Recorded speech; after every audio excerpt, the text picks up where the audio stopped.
The first 100 words seared themselves into my memory like a scar etched in fire. I stood there, heart pounding, as the weight of betrayal and disbelief cascaded over me in an unbearable torrent. In that moment, the familiar contours of my world disintegrated before my eyes, my stepmom's bitter accusation of theft slicing through the fragile fabric of my existence, and my father's furious command to leave our home echoing in my ears. I felt betrayed by blood, abandoned by the very man who was meant to protect me, as the harsh whispers of guilt and misunderstanding transformed my life into a living nightmare. I remember that day vividly, as though it were a scene from a surreal, cruel play staged just for me. The morning had started normally, the kind of day when you believe nothing could ever shatter the delicate peace of family life. I had been humming softly while preparing breakfast, lost in my own quiet thoughts, when the first tremors of discord began. My stepmother, usually quiet and detached, had glowered at me from the kitchen doorway, her eyes dark with accusation. Before I could understand her intent, she had declared, with venom that chilled my soul, that I had stolen something precious, a claim that rattled every fiber of my being. I tried to protest, to plead my innocence, but her words fell on deaf ears. The atmosphere in the house shifted instantly, turning oppressive and cold. I felt as if I was standing on the precipice of an abyss, every second stretching out as I searched desperately for a sign that this was all a misunderstanding. But the look on her face was resolute, and soon, the storm escalated to a crescendo I had never imagined possible. My father, a man I had once seen as my unwavering anchor, entered the room with a fury that I'd never witnessed before. His eyes, usually filled with kindness and warmth, now burned with a mix of anger and disappointment.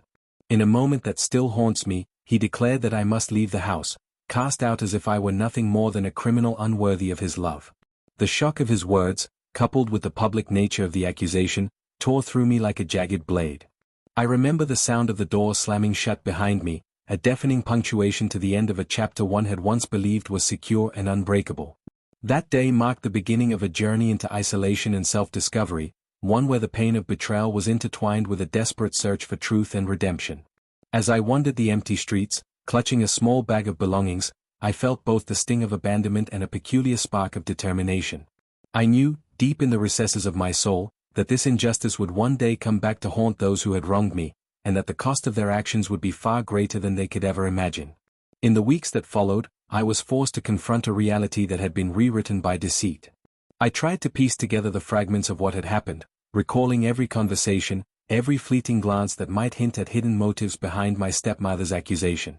The more I reflected, the more I sensed that there was a deeper, more insidious truth lurking beneath the surface, a truth that had the power to upend not only my life, but the lives of everyone involved.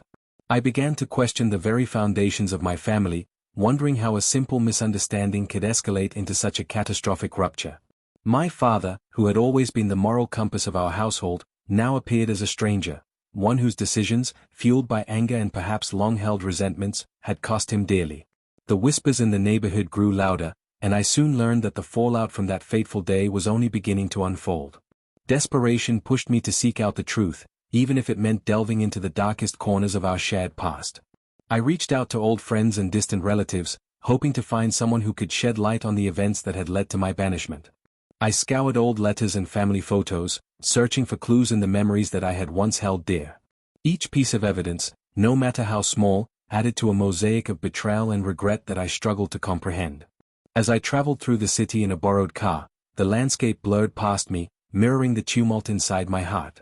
I could feel the weight of every passing moment, the cold sting of loneliness, the relentless drive to reclaim my dignity, and the burning desire for vindication. My nights were spent in restless contemplation, my mind a swirling vortex of anger and sorrow as I plotted my next move. I realized that to restore my name and salvage what remained of my shattered identity, I would need to confront those who had wronged me head-on.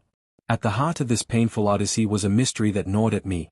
Why had my stepmother chosen to accuse me of theft? Had I unknowingly become entangled in a web of lies spun long before I ever understood the true dynamics of our fractured family?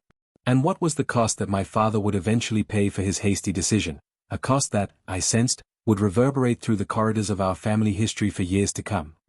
Every conversation I had since that day was tainted by the memory of betrayal. I found myself hesitating before answering the phone, dreading the possibility of another accusation, another reminder that I was seen as a thief in the eyes of those I had once trusted. The isolation that ensued was both a prison and a catalyst for transformation. In solitude, I began to re-examine every aspect of my life, my choices, my relationships, my own sense of morality, and slowly, the pain started to transform into a burning resolve to prove my innocence and reclaim my rightful place in the world. The more I investigated, the clearer it became that this was not a case of simple miscommunication or a momentary lapse in judgment. There were layers of deception, hidden agendas, and long-buried resentments that had culminated in that devastating moment. I started to suspect that my stepmother's accusation was not merely a reaction to a misunderstanding, but a calculated move, a way to undermine me, to seize control of the narrative within our family.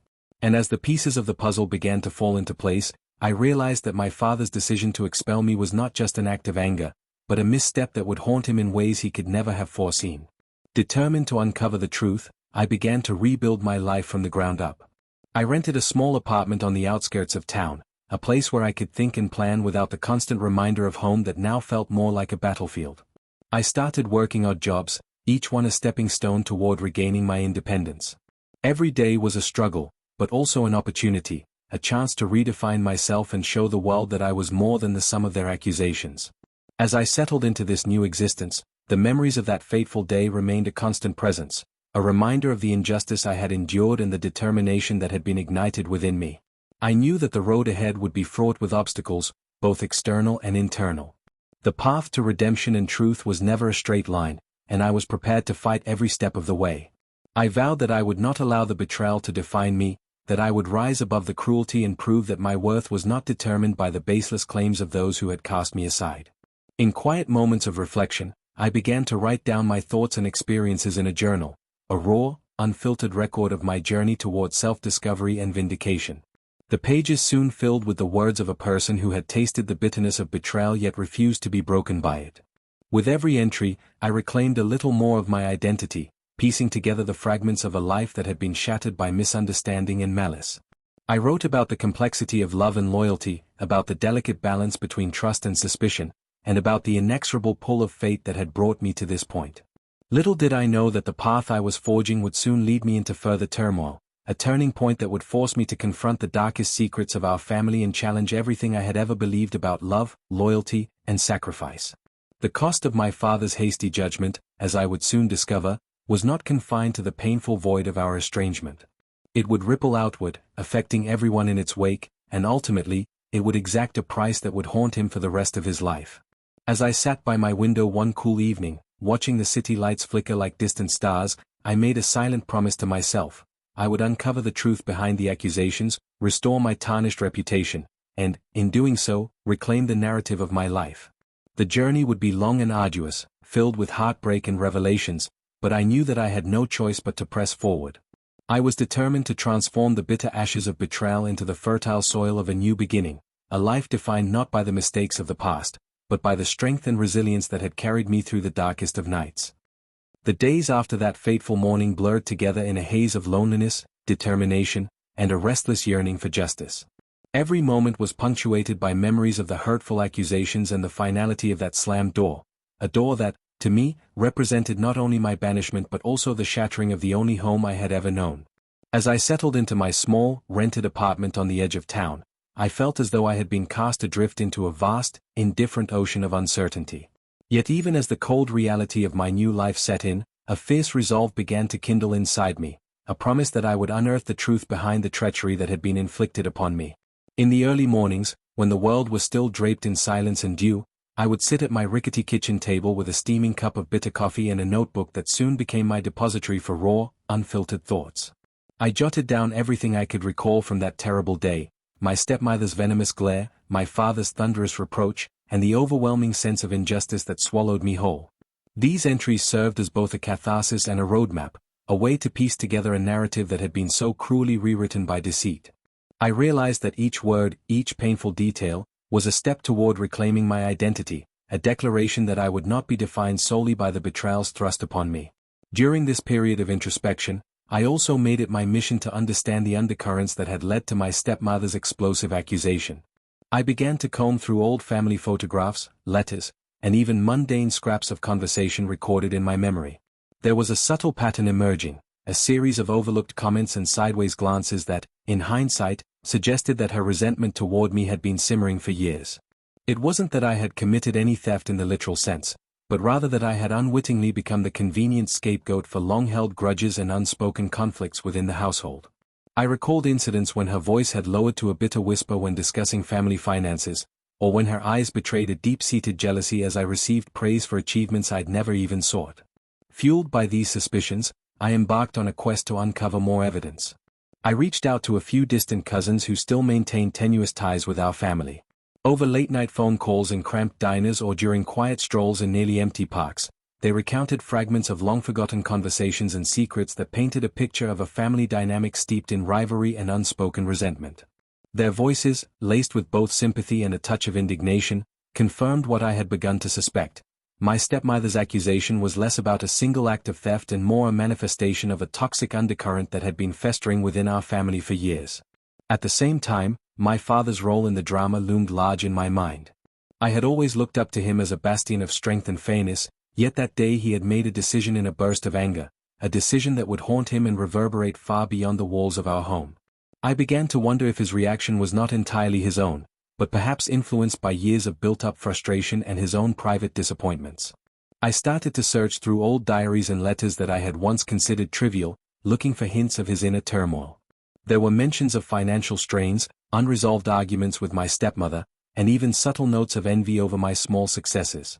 It was as if a silent war had been waged behind closed doors, and I, unwittingly, had become the sacrificial lamb in their bitter conflict. With every new piece of information, my determination to reclaim my innocence grew. I began contacting local community organizations that dealt with family disputes and wrongful accusations, seeking guidance and legal advice. The very act of doing so was empowering. Each meeting with a compassionate advocate or a seasoned attorney reaffirmed that I was not alone, and that there were tangible steps I could take to clear my name and restore my dignity. I compiled a meticulous dossier of evidence, emails, dated entries in my journal, and even text messages from friends who had witnessed subtle shifts in the family dynamics. It wasn't long before I realized that the true betrayal lay not solely in a false accusation of theft, but in the deep-seated dysfunction that had undermined every member of our family. The investigation into our family's hidden conflicts took me on an emotional roller coaster. There were moments when I felt overwhelmed by the magnitude of the secrets I was uncovering, a labyrinth of old resentments, unspoken accusations, and long-forgotten grievances. I found myself spending late nights in the local library, poring over public records and old newspaper clippings that mentioned family disputes and local controversies. With every discovery, I grew more certain that the pain I had endured was not an isolated event, but part of a broader pattern of dysfunction that, if left unchecked, would continue to wreak havoc on all our lives. This deep dive into the past was both excruciating and enlightening. I began to understand that the labels we assign, thief, betrayer, outsider, often mask far more complicated human emotions.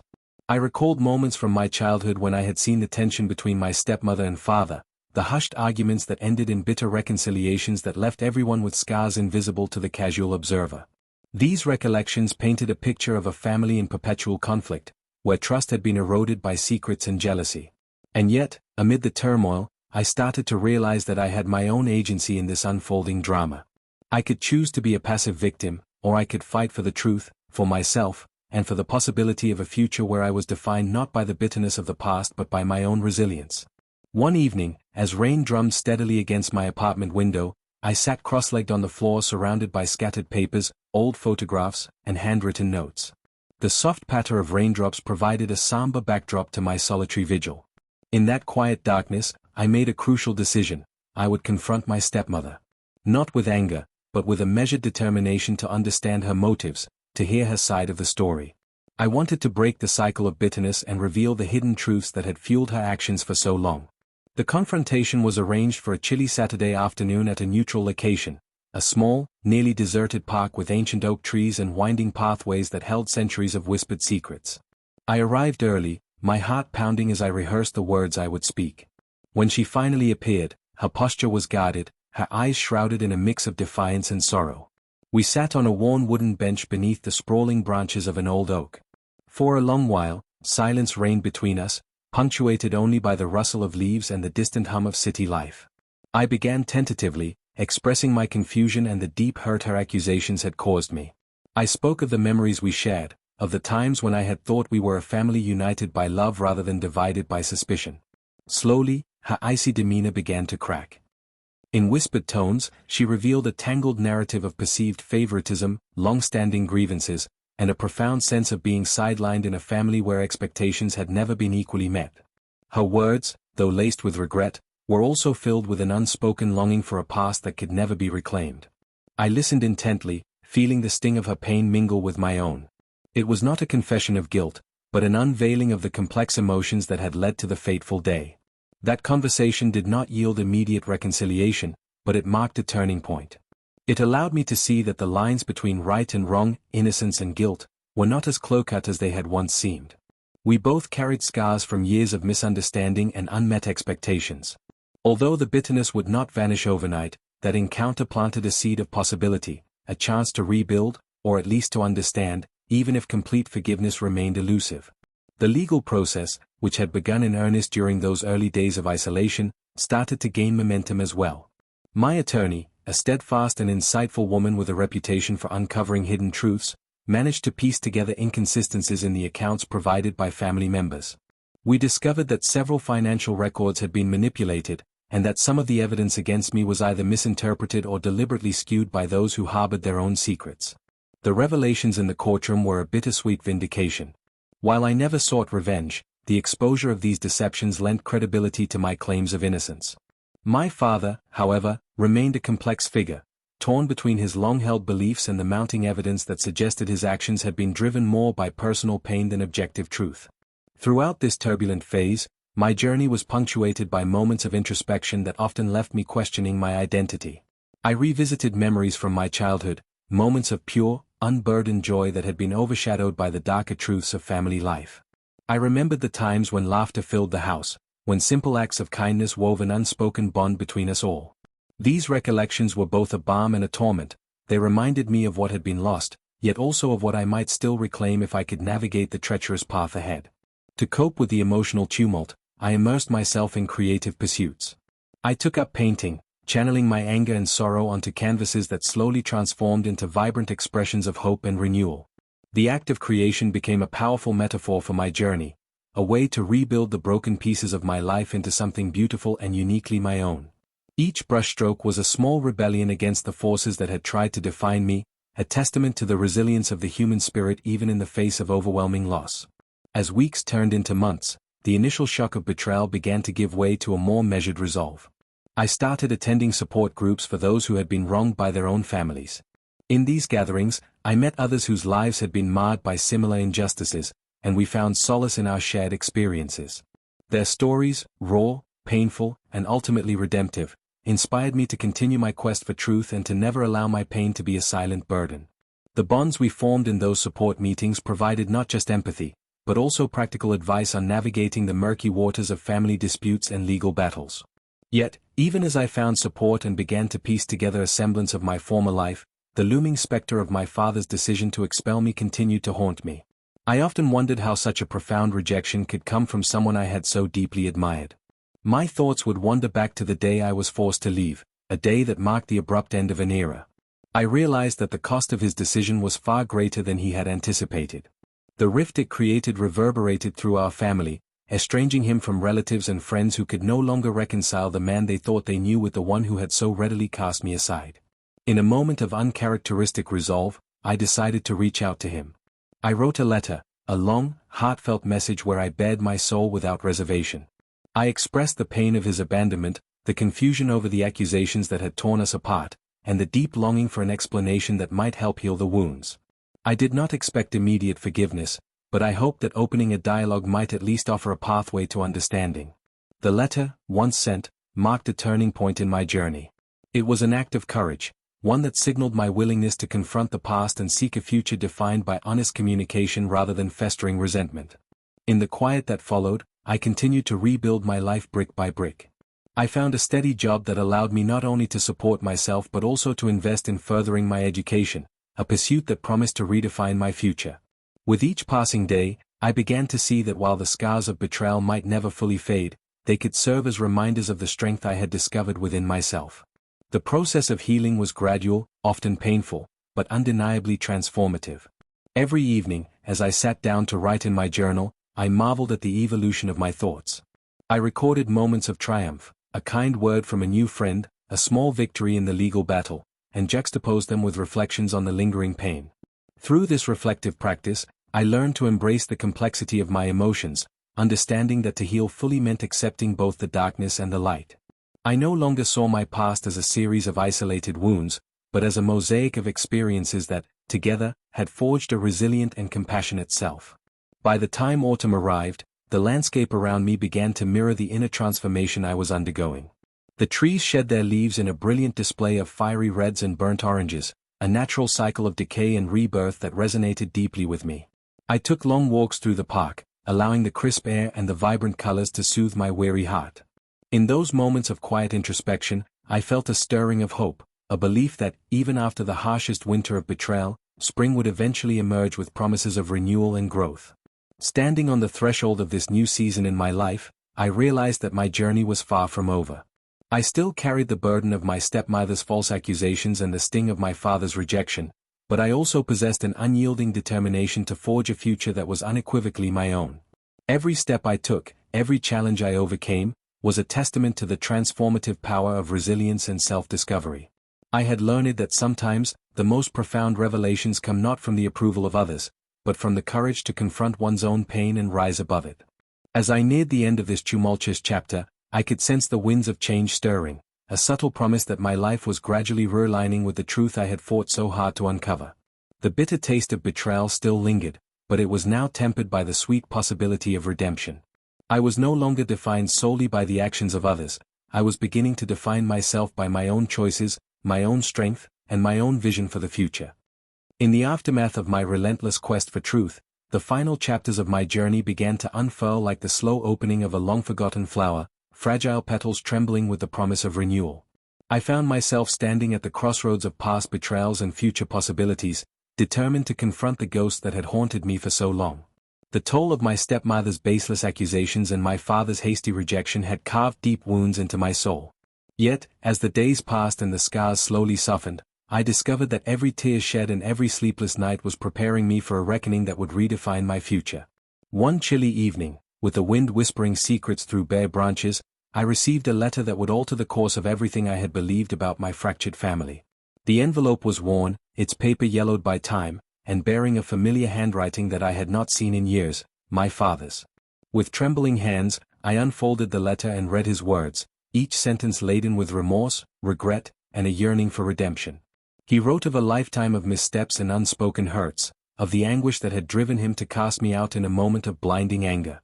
His confession was raw and unpolished, as if every regret he had ever harbored was finally finding its way onto paper. In those words, I recognized a man who had been imprisoned by his own pride and the unyielding weight of expectations, a man who, in his own flawed way, had loved me but had been swallowed by his own demons. The letter explained how the decision to throw me out had cost him dearly, both in terms of familial bonds and the quiet dignity of a father who had lost his way. He admitted that the fallout from that fateful day had seeped into every corner of his life, estranged relationships with relatives, a profound loneliness that even wealth could not fill, and a persistent ache that nothing seemed able to soothe. I could sense the agony of a man who had, for far too long, been battling the echoes of regret, and in that moment, I felt a stirring of compassion, a realization that the betrayal, though immense, was not born solely of malice, but of a cascade of misunderstandings and long-held grievances. After the initial shock of his confession, I decided that the only way to heal the wounds that had festered for so long was to confront him face to face. I reached out and arranged to meet at a modest cafe, a neutral ground where time seemed to slow down, allowing raw emotions to surface without the cacophony of old arguments. The day of our meeting was overcast, the sky a muted canvas that perfectly mirrored the somber mood swirling between us. As I approached the cafe, every step felt weighted with a mix of trepidation and determination. I was no longer the frightened child banished from his home. I had grown into someone who had fought for his dignity and was now prepared to reclaim a semblance of the love I once knew. When my father arrived, his eyes were red-rimmed, his expression both vulnerable and resolute.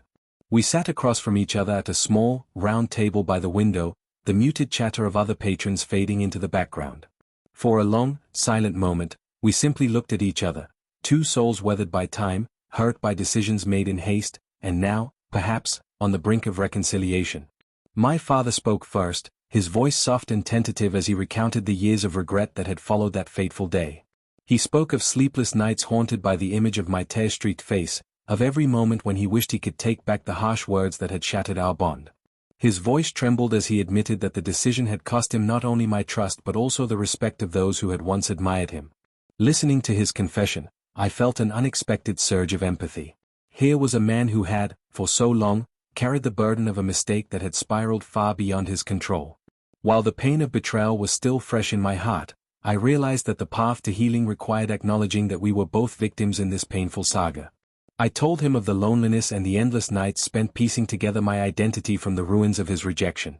I explained how each discovery of the deep-seated dysfunction in our family had led me to seek the truth, not to punish him, but to understand the intricate web of resentments and misunderstandings that had led us both astray.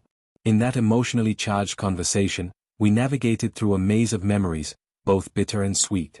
We recalled moments of shared joy, birthdays, quiet dinners, the subtle ways in which we once connected over our mutual love for small, meaningful traditions. Those memories, buried under years of pain, began to resurface, casting a glimmer of hope on the possibility of reconciliation. As we spoke, tears flowed freely on both sides, a cathartic release of pent-up sorrow that had long been masked by anger and pride.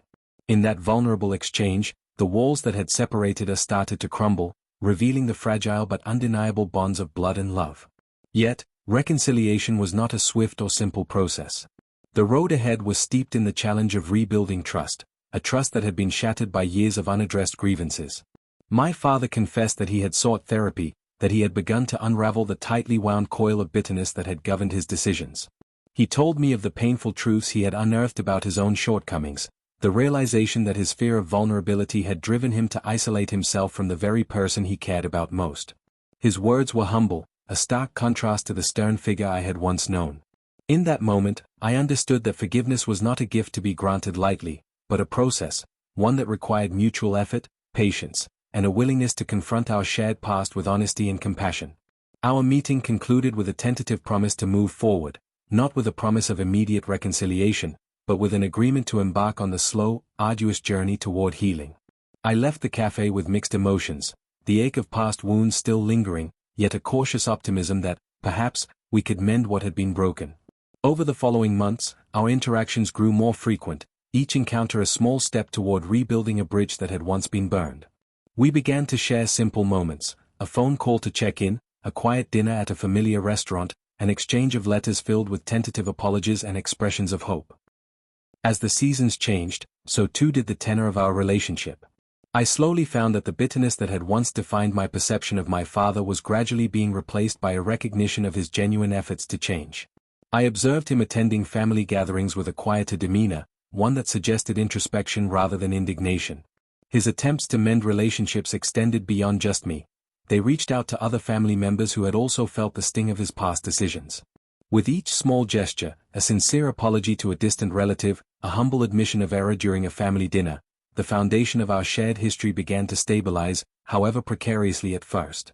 Parallel to these personal reconciliations, I continued my journey of self-reclamation with unwavering determination. The legal battles and investigations into the family's long-held secrets had yielded tangible results that not only vindicated me but also shed light on the toxic dynamics that had plagued us for years.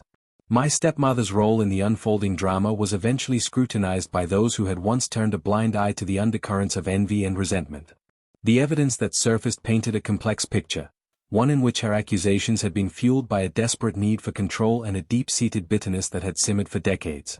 While I did not seek to dismantle her entirely, the exposure of these truths offered me a measure of vindication, reinforcing the fact that I had been entangled in a web of familial dysfunction far larger than any single act of theft. In the midst of these external triumphs, I also nurtured my inner life with a fervor that surprised even me. I immersed myself in creative projects, painting, writing, even a small photography series capturing the beauty of everyday resilience. These pursuits became the language through which I translated my pain into art, my sorrow into a narrative of survival. I started sharing my work in local exhibitions and online communities, and what began as an act of personal catharsis blossomed into a source of inspiration for others who had endured similar betrayals. The creative process taught me that every ending, no matter how brutal, could be transformed into a beginning, a canvas upon which I could paint a future defined by my own terms. There were days when the specter of my stepmother's false accusations and my father's rejection still haunted me, moments when the old wounds flared up unbidden. In those times, I would retreat to the solitude of my modest apartment, seeking solace in the quiet rhythm of my daily routines. I revisited my journal, reading the raw, unfiltered entries that chronicled my descent into despair and my arduous climb toward self-discovery. Each word was a testament to the journey I had undertaken, a journey marked not only by the pain of betrayal but by the resilience that had enabled me to rise above it. In those reflective hours, I came to understand that the process of healing was not linear. It was a series of peaks and valleys, each with its own lessons and revelations. One particularly poignant day arrived when I found myself back at the park where I had once confronted my stepmother. The oak tree under which we had spoken so many months ago now stood as a silent witness to the passage of time and the slow mending of broken bonds. I sat on the same weathered bench, absorbing the tranquility of the autumn afternoon, when a familiar figure approached. It was my stepmother, her face etched with lines of regret and vulnerability. In that unexpected moment, I realized that the cycle of hurt might not be broken by grand gestures alone, but through the willingness to engage in honest, painful dialogue. We exchanged tentative words, a few halting apologies, and in the exchange, I sensed that she too was beginning to grapple with the consequences of actions long past. While our conversation did not resolve every lingering doubt, it marked a small yet significant step toward dismantling the barriers that had kept us apart. As I stood on the threshold of this new chapter, one defined not by the bitterness of my past but by the potential for redemption and growth, I felt a profound sense of gratitude for the journey that had led me here. I was no longer the abandoned child cast out in a moment of anger. I had evolved into a person of strength, wisdom, and quiet resilience. The scars that once threatened to cripple me had transformed into emblems of survival, each a reminder of the battles fought and the victories, however small, that had paved the way for my rebirth. Looking back, I recognized that every element of my story, the accusations, the exile, the painful search for truth, had converged to forge a new identity. I had learned that forgiveness is not about erasing the past, but about liberating oneself from its perpetual grip. I had discovered that even the most profound betrayals can yield unexpected growth, and that the human spirit is capable of rising from the ashes, transformed and empowered. My father's letter, my stepmother's reluctant admissions, and even the legal victories were not just isolated events, they were interwoven threads in the tapestry of my resilience. Now, as I continue to build a future defined by my own choices and dreams, I do so with a heart that is both tender and unyielding.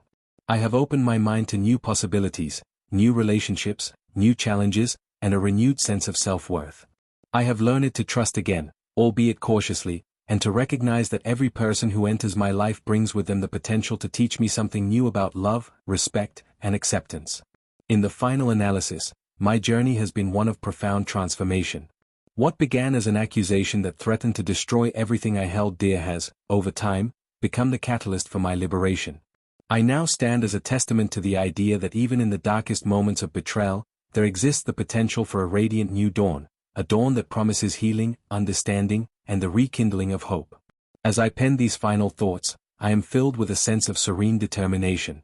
The road ahead is still winding and uncertain, but I am ready to walk it with my head held high. I have learned to embrace every facet of my past, the pain, the joy, the mistakes, and the lessons, and to use them as stepping stones toward a future that I can proudly call my own. My story, with all its complexities and contradictions, is now a beacon of hope, a reminder that even when life seems determined to break you, you have the power to rebuild, to forgive, and ultimately, to flourish. Thus, as I bid farewell to the shadows of betrayal and step into the luminous promise of tomorrow, I celebrate the triumph of reclamation and the dawn of new beginnings. The journey from accusation to absolution has not been easy, but it has been profoundly transformative. I am no longer defined by the false accusations of a stepmother or the hasty judgment of a father. I am defined by the strength I have cultivated, the truths I have uncovered, and the endless possibilities that now lie before me. In this final chapter, I embrace the reality that every ending is merely the precursor to a new beginning, a beginning filled with the light of redemption, the warmth of reconciliation, and the enduring power of the human spirit to rise, again and again, in the face of adversity.